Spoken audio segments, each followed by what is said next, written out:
तो हम लोगों ने कई सारे सवाल किए लॉरेंस ट्रांसफॉर्मेशन से संबंधित, और अब डायनामिक्स से संबंधित सवाल लेते हैं। और ये सवाल है कि 5 किलोग्राम की एक वस्तु A, 5 किलोग्राम की एक वस्तु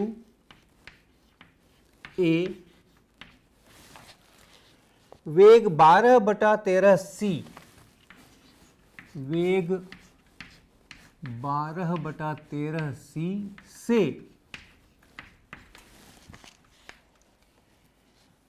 2 kg की एक स्थिर वस्तु B से जा टकराती है। 2 किलोग्राम की एक स्थिर वस्तु से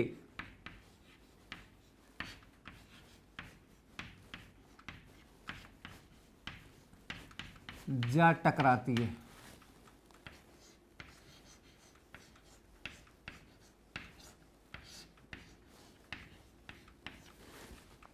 ये सभी जो यहाँ डेटा दिए गए हैं वो सब केवल सिद्धांत को समझने के लिए हैं। हम 5 किलोग्राम की वस्तु को इतनी वेलोसिटी से ले जाना एक बहुत ही कठिन काम है। हाँ, अगर छोटे पार्टिकल्स हों, एटॉमिक सब एटॉमिक टाइप के पार्टिकल्स हों, तो उनको इतनी वेलोसिटी से ले जाना कोई कठिन काम नहीं है। लेकिन 5 किलोग्राम की वस्तु को इतने वेग से ले जाना निश्चित रूप से बहुत ही कठिन काम है। दोनों वस्तुएं टक्कर के बाद आपस में जुड़ जाती हैं। टक्कर के बाद दोनों वस्तुएं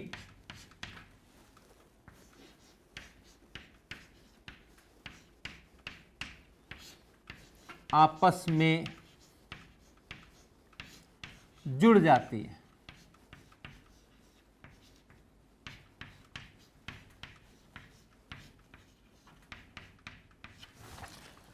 अब 4 भाग हैं सवाल के। पहला भाग है इस संहति का कुल रेखीय संवेग कितना है। संहति मतलब सिस्टम, दोनों वस्तुओं का मिला करके जो सिस्टम है वो संहति। इस संहति का कुल रेखीय संवेग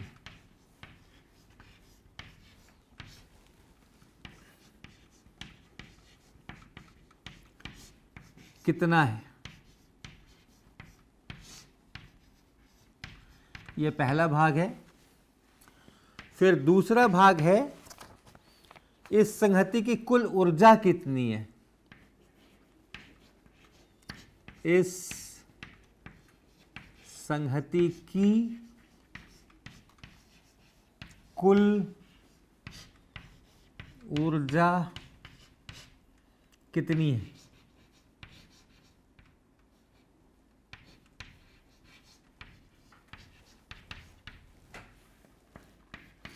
तीसरा भाग है टक्कर के बाद जुड़ी वस्तु का विराम द्रव्यमान कितना है। टक्कर के बाद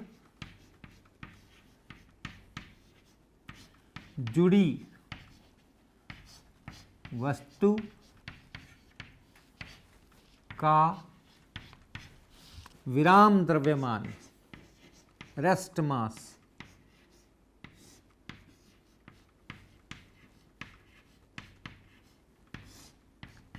कितना है।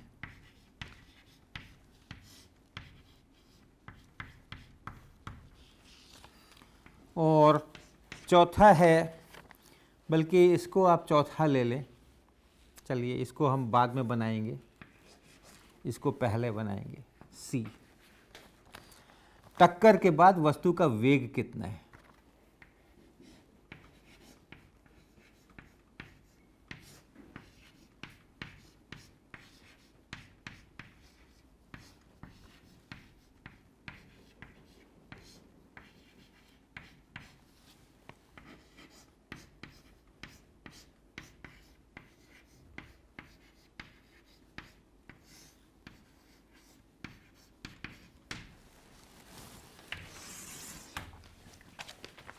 5 किलोग्राम की एक वस्तु ए, तो एक वस्तु है ए जो 5 किलोग्राम की है, द्रव्यमान उसका 5 किलोग्राम है। और जब हम सिर्फ द्रव्यमान कहें तो हमेशा हम विराम द्रव्यमान की बात करेंगे, क्योंकि वही उसका द्रव्यमान है। जो आपेक्षिक द्रव्यमान जिसको कहते हैं, रिलेटिविस्टिक मास, वो हमारे द्वारा कंस्ट्रक्ट की हुई एक मैथमेटिकल क्वांटिटी है, लेकिन द्रव्यमान विराम द्रव्यमान है। तो 5 किलोग्राम द्रव्यमान का ये वस्तु ए वेग 12/13 c से चलती हुई, से चलकर, तो ये ऐसे चल रही है, 12/13 c इतने वेग से चल रही है, और इतने वेग से 2 किलोग्राम की एक स्थिर वस्तु से जा टकराती है। तो कहीं कोई एक वस्तु है बी नाम दे दें, यहाँ पे बी दे दें, से टकराती है, तो ये जाकर के इसमें टक्कर करती है। और टक्कर करने के बाद क्या होता है? टक्कर करने के बाद ये दोनों आपस में जुड़ जाती हैं। टक्कर के बाद दोनों वस्तुएं आपस में जुड़ जाती हैं, तो अब ये एक वस्तु बन गई, ये जुड़ करके ये एक वस्तु बन गई। ये टक्कर के पहले की स्थिति है और ये टक्कर के बाद की स्थिति है।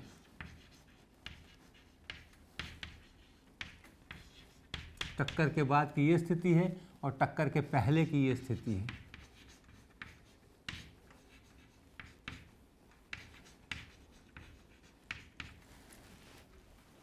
तो देखिए क्या क्या प्रश्न है। इस संहति का कुल रेखीय संवेग कितना है? बराबर रहना है, टक्कर के पहले और टक्कर के बाद में एक ही रहना है, इसलिए कहने की जरूरत नहीं है कि टक्कर के पहले या टक्कर के बाद। इस संहति का कुल रेखीय संवेग कितना है? तो ए का संवेग लिखें, ए का संवेग लिखें, तो इसके लिए हमारे पास सूत्र होते हैं m0 v बटा square root 1 minus V square by C square. ये m0 यहाँ 5 kg है, तो ये 5 kg है, और इस 5 kg के बाद ये v है जो 12/13 c है, तो ये 12/13 c है, ये square root 1 minus v by C का होल स्क्वायर, ये v है, बाई सी करेंगे तो 12/13, 12/13 का होल स्क्वायर। तो इसकी गणना कर लें, 5 और गुना 12/13 kg और c, ध्यान रखिए ये c जो है वो 3 ×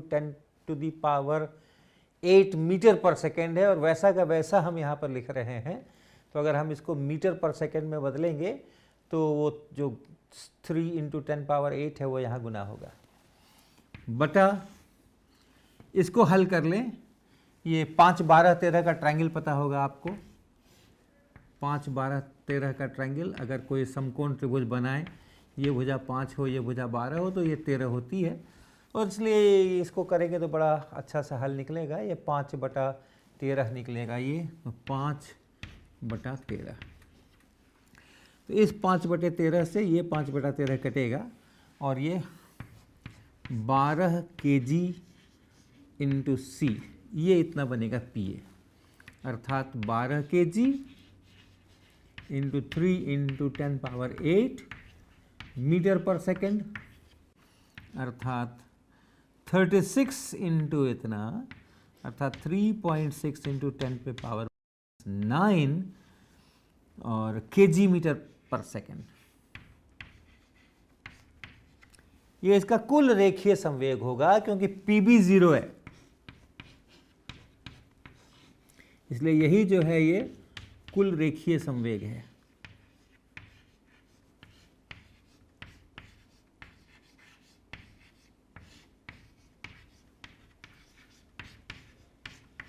वस्तु B स्थिर है और इसलिए इसका रेखीय संवेग भी 0 है, तो ये कुल रेखीय संवेग होगा। ये हमारा A पार्ट है। B पार्ट में देखें, इस संहति की कुल ऊर्जा कितनी है? तो कुल ऊर्जा आपको याद होगा, कुल ऊर्जा जब हम लिखते हैं तो वो m0 c² और बटा square root 1 minus V square by C square, ऐसा लिखते हैं। तो संहति की लिखनी है, यानी दोनों पार्टिकल्स का मिला करके लिखना है, दोनों वस्तुओं का मिला के लिखना है। तो इसकी कुल ऊर्जा लिखें प्लस इसकी कुल ऊर्जा लिखें, तो वो संहति की कुल ऊर्जा बनेगी। तो इसके अनुसार पहले इसकी लिखें यू ए की कुल ऊर्जा लिखें, एम नॉट यानी 5 kg इंटू सी का स्क्वायर और बटा 1 minus V square by C square, ये हमने अभी निकाला ही हुआ है 5/13, तो ये है 5/13। तो अर्थात ये हो गया 13 kg सी स्क्वायर। और बी पार्टिकल की भी ऊर्जा लिखनी पड़ेगी कुल ऊर्जा लिखने के लिए, और ये विराम में है, स्थिर है, इसलिए जो इसकी कुल ऊर्जा है वो सिर्फ एम नॉट सी स्क्वायर है, v बराबर 0 है। तो ये 2 kg की वस्तु है, बताया गया है यहाँ 2 kg की वस्तु है, तो ये 2 kg की वस्तु है। तो इसका जो मास है वो 2 kg है और into C square, M not C square स्थिर है इसलिए, और कुछ नहीं। इन दोनों को जोड़ दें अगर, तो कुल ऊर्जा जो है ये 13 kg into C square plus 2 kg into C square, अर्थात 15 kg इंटू सी स्क्वायर, ये इसकी कुल ऊर्जा बनती है। जूल में लिख लीजिए 15 kg गुना 9 गुना 10⁻16, ये सी का स्क्वायर कर रहे हैं हम, तो अब ये मीटर स्क्वायर सेकंड स्क्वायर बन गया। और इसको आप हल कर लें, 15 गुना 9 135 और गुना 10⁻16 इतने जूल, या 1.35 इंटू 10⁻18 जूल। ये बी पार्ट है। और सी पार्ट को देखें, टक्कर के बाद वस्तु का वेग कितना है। तो टक्कर के बाद वस्तु का वेग अगर कुछ है, u है, मान ले इसका वेग u हो गया यहाँ पे, तो हम लोग संवेग संरक्षण का उपयोग करें। टक्कर के बाद का कुल संवेग टक्कर के पहले के कुल संवेग के बराबर होगा। इसका अगर विराम द्रव्यमान कैपिटल M लिखें, तो संवेग, कुल संवेग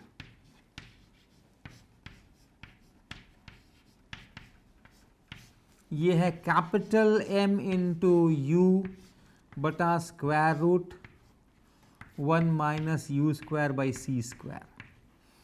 ये है कुल संवेग टक्कर के बाद। अब ये बन गई हैं, दोनों वस्तुएं जुड़ गई हैं और यह इस तरह एक नई वस्तु बन गई है जिसका विराम द्रव्यमान हम कैपिटल M लिख रहे हैं, और जो टक्कर के बाद u वेग से आगे जा रही है, तो ये इसका संवेग है और यही टक्कर के पहले वाले संवेग के बराबर होगा। और टक्कर के पहले वाला संवेग हमने यहाँ लिख रखा है 12 kg इंटू सी। हम इसी रूप में इसको लिखने की कोशिश करेंगे। ये होना चाहिए 12 kg और इंटू सी कुल संवेग। और कुल ऊर्जा लिखिए, टक्कर के बाद की कुल ऊर्जा, टक्कर के पहले की कुल ऊर्जा। तो चूंकि ये कैपिटल M द्रव्यमान है, u वेग से चल रहा है, तो यहाँ कुल ऊर्जा अगर लिखेंगे तो क्या बनेगा,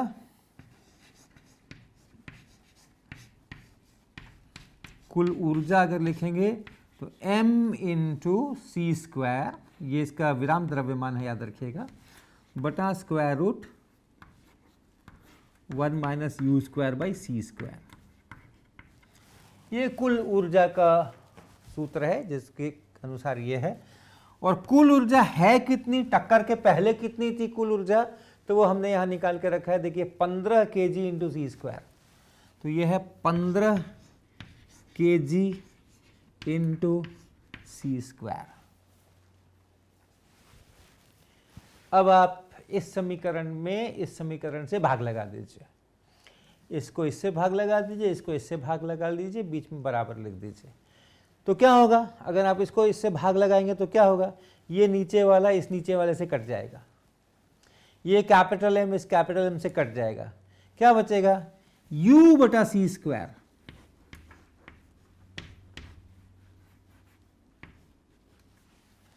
ये कैपिटल एम इस कैपिटल एम से कट गया, ये square root 1 minus U square by C square, यहाँ भी वही है, ये कट गए, u बटा सी स्क्वायर बराबर क्या, दूसरे साइड में ध्यान रखिएगा 12 बटा 15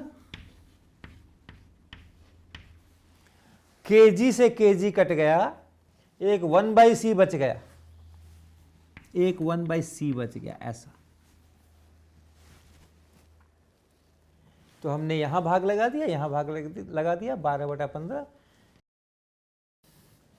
एक c से इसको काट लीजिए, एक c से c स्क्वायर का एक c काट लीजिए, तो क्या बचा, u बाई सी बराबर 12 बटा 15, अर्थात 3 गुना 4 यहाँ और 3 गुना 5 यहाँ, तो 4 बटा 5, अर्थात u बराबर 4/5c।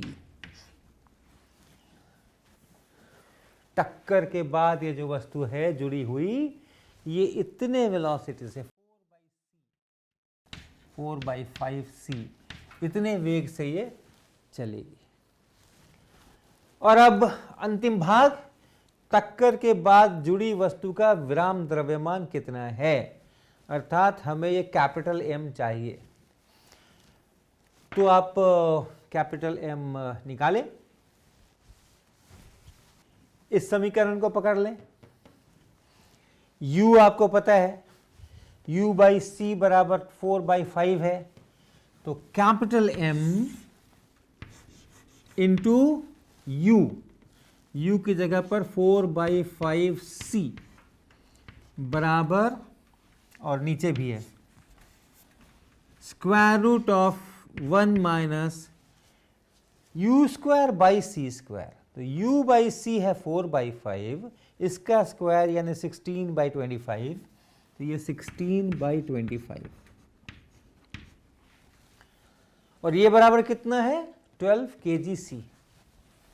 ये है 12 kg इंटू सी, ये इतना है। इस c से आप इस c को काट सकते हैं, और ये आप देखें 25 से 16 घटाएंगे तो 9 आएगा, ये 3/5 है, m इंटू 4/5 और बटा यहाँ 3/5, ये बराबर है 12 kg। तो m बराबर क्या हो गया, 3/4, 3 इधर जाएंगे, 4 इधर आएंगे, इंटू 12 kg, अर्थात 9 kg।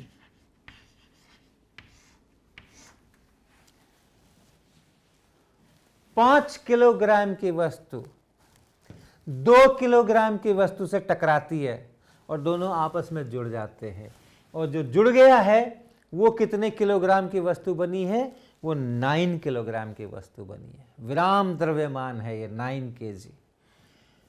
तो इतना अतिरिक्त द्रव्यमान बन गया है। पहले 5 किलोग्राम यहाँ था, 2 किलोग्राम यहाँ था, 7 किलोग्राम था, अब 9 किलोग्राम हो गया है, क्योंकि यहाँ जो गतिज ऊर्जा थी, यहाँ की गतिज ऊर्जा उससे घट गई है, और वही गतिज ऊर्जा जो घटी है ये द्रव्यमान के रूप में यहाँ पर बढ़ करके आपको दिख रही है। अब इस कोर्स का आखिरी सवाल, m0 द्रव्यमान के एक कण पर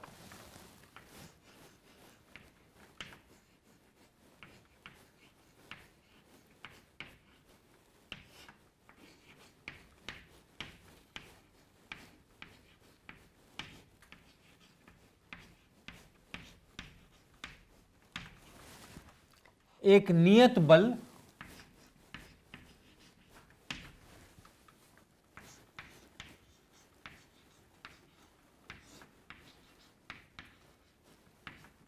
एफ बराबर एफ आई कैप लगाया जाता है।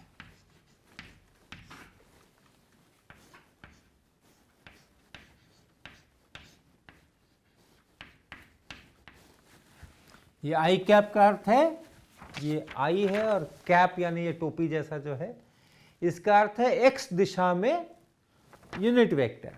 तो ये जो फोर्स है उसका मैग्नीट्यूड एफ है और किधर लग रहा है, एक्स दिशा में लग रहा है। यदि समय t बराबर 0 पर, यदि समय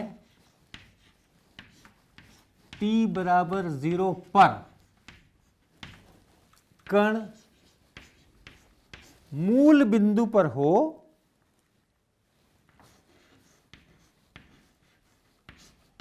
मूल बिंदु पर हो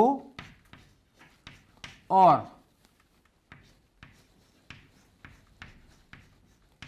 उसका वेग शून्य हो,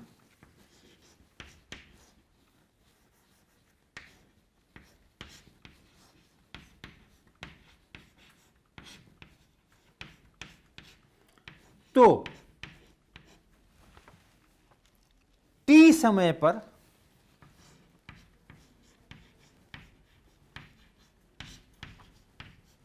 कण का वेग निकालें।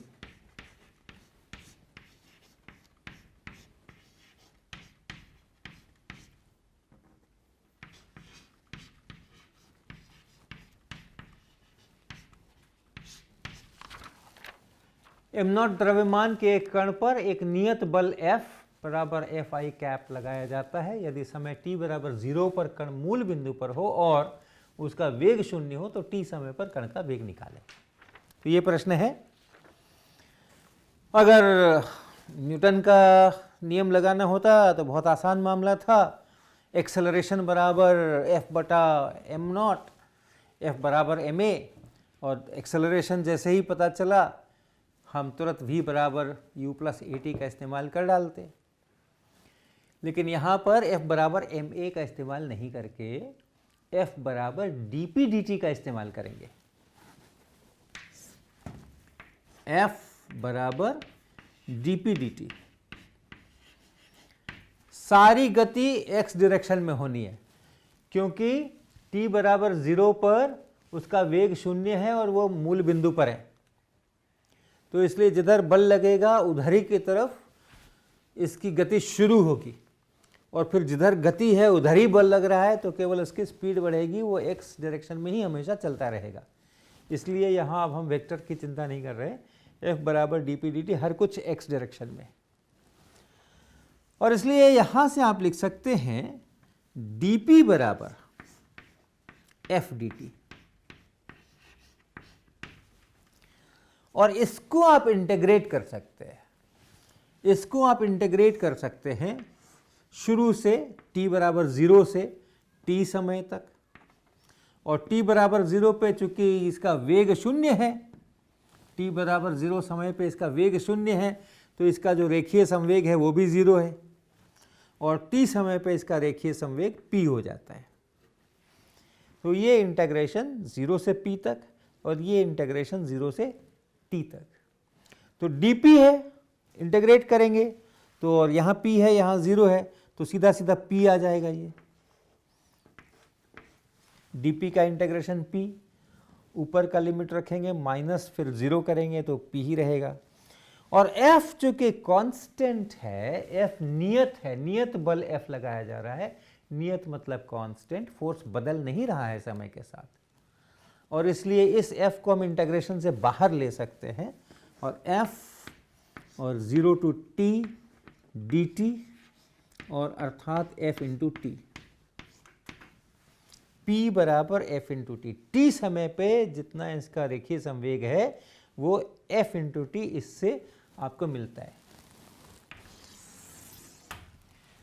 अब उसका वेग अगर मान ले v हो जाता है, t समय पे उसका वेग v हो जाता है जो हमें निकालना है, t समय पे कण का वेग निकालना है, वो वेग अगर v है तो इस p को हम लिखेंगे P बराबर एम नॉट इंटू वी बटा square root 1 minus V square by C square, और ये बराबर होगा F इंटू टी, बराबर F इंटू टी। और यहां से V निकालना बिल्कुल मुश्किल नहीं है, आप पहले स्क्वायर कर लीजिए। M not square V square 1 minus V square by C square बराबर एफ स्क्वायर टी स्क्वायर, और इसको उधर ले लें। M not square V square बराबर एफ स्क्वायर टी स्क्वायर गुना ये इतना 1 minus V square by C square, अर्थात एफ स्क्वायर टी स्क्वायर और minus F square T square और V square by C square. F square T square into 1 और minus F square T square into V square by C square, और इस we square वाले term को उठा करके यहाँ वी स्क्वायर वाले टर्म के साथ मिला दीजिए, तो बन गया M not square V square plus F square T square V square by C square बराबर एफ स्क्वायर टी स्क्वायर। यहाँ से आप वी स्क्वायर को कॉमन कर लें, M not square plus F square T square by C square into V square और बराबर F square T square. तो अब हम बिल्कुल v निकालने की स्थिति में आ गए हैं। वी स्क्वायर बराबर एफ स्क्वायर टी स्क्वायर बटा एम नॉट का square plus F square T square by C square, और इसलिए v जो हमें निकालना था बराबर f इंटू टी और बटा square root M not square plus F square T square और बटा सी स्क्वायर। ये इतना वेग होगा टी समय पे। अब इस उत्तर तो मिल गया। अब यहाँ से हम थोड़ी चर्चा और कर सकते हैं आगे कि अगर शुरुआत में, क्योंकि शून्य वेग से शुरू हुई है कहानी और हमने एक एफ बल लगाया है, तो शुरुआत में तो वेग कम ही होगा, फिर धीरे धीरे बढ़ेगा। तो छोटे समय के लिए t का मान जब कम है, उस समय के लिए अगर हम विचार करें, जब t का मान कम है, इसकी तुलना में, इस एम नॉट स्क्वायर की तुलना में इसका मान कम है जिस समय, तो आप इसको यहाँ से नेग्लेक्ट कर सकते हैं। और वैसी हालत में फॉर स्मॉल t या छोटे समय के लिए, छोटे t के लिए v को जब लिखेंगे तो एफ टी बटा square root of M not square, यानी जस्ट इतना। और ये हमारे नॉन रिलेटिविस्टिक रूल के अनुसार बिल्कुल फिट है। फोर्स है, मास से भाग लगा दिया, एक्सेलरेशन मिल गया, v बराबर ए टी, इनिशियल वेलोसिटी 0 है, v बराबर u प्लस ए टी बराबर ए टी। तो ये, लेकिन जैसे जैसे टाइम बीतेगा और जैसे जैसे ये वेलोसिटी बढ़ती जाएगी, कुछ समय बाद ये इसके सामने नेग्लिजिबल नहीं रह जाएगा। तब फिर ये न्यूटन वाले सूत्र से जो प्राप्त किया है, इससे काम नहीं चलेगा, हमें इस सूत्र पे जाना ही पड़ेगा। और एक दूसरी चीज़ और भी देख सकते हैं आप, अगर आप v बाई सी लिखें, v बाई सी कर दें, c से हम नीचे भाग लगा रहे हैं, यहाँ भी c से नीचे भाग लगा रहे हैं, तो एफ टी यहाँ और c से यहाँ भाग लगाया हमने, M not square plus F square T square by C square, और इसको अंदर घुसा दें, F T divided by square root M not square C square plus F square T square.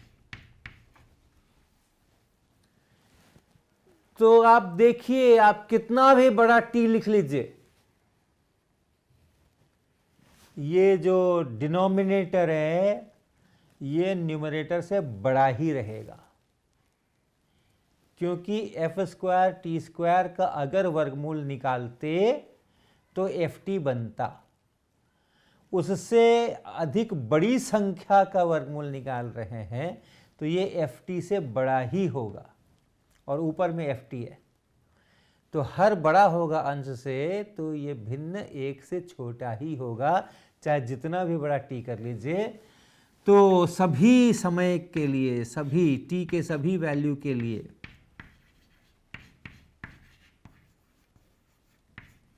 v बटा सी लेस देन 1, यानी v लेस देन सी। तो आप कोई बल लगा करके और बहुत देर तक उसमें एक्सेलरेशन पैदा करके और उसकी स्पीड को c के पार नहीं ले जा सकते हैं, वो c पहुंचेगा ही नहीं, c से हमेशा छोटा ही रहेगा। तो यहाँ पे हमारे कोर्स की समाप्ति होती है। आपने ज़रूर इस कोर्स को एंजॉय किया होगा। रिलेटिविटी सब्जेक्ट ही ऐसा है एंजॉय करने वाला, बहुत प्यारा सब्जेक्ट है। बहुत बहुत धन्यवाद।